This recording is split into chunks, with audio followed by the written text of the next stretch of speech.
Welcome to the fourth video in this series on graphing trigonometric functions. Here we'll look at tangents and cotangents. So without developing it in detail, let me just say that the tangent function is a little different than the others in that it has a period of pi, as you can see here. One complete cycle of it ends between the x values of 0 and pi.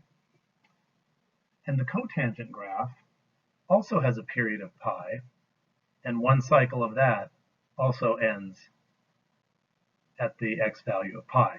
Now, these may look different than each other in the sense that the tangent seems to have two branches to it, and the cotangent seems to have one continuous branch to it.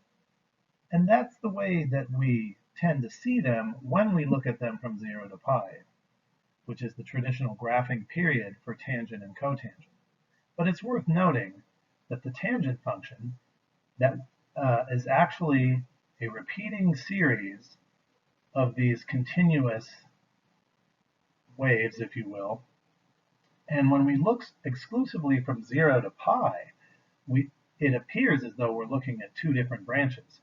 But what we're really seeing, look at the upper left-hand corner of your screen, what we're really seeing is the end of one branch and the beginning of another when we look from 0 to pi specifically, which is the tangent tradition.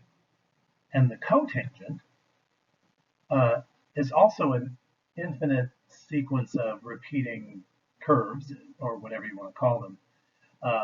But it just so happens that one of the branches goes from 0 to pi, so when we specifically look at 0 to pi, which is the tradition for both of these, it appears as though it's one connected function. They're really very similar, despite how different they look on the interval from 0 to pi. Here we're just going to look at one quick example. We're going to look at the tangent of 1/3 x. Here's what the tangent graph looks like.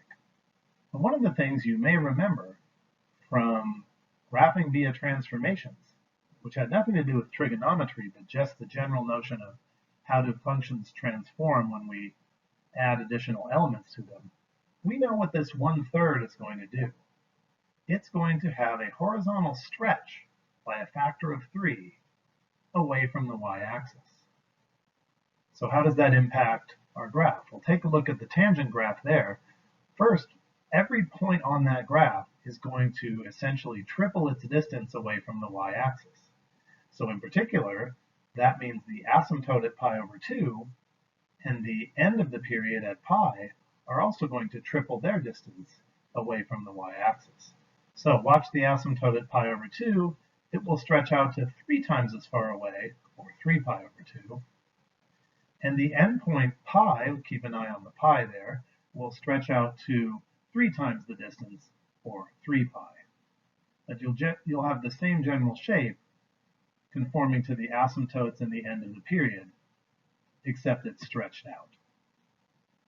And that is what the tangent of 1/3 x looks like.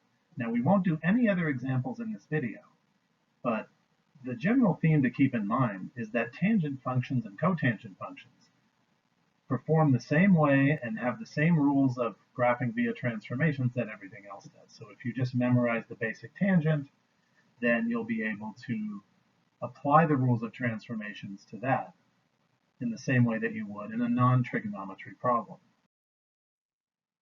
And that completes the fourth video of this series.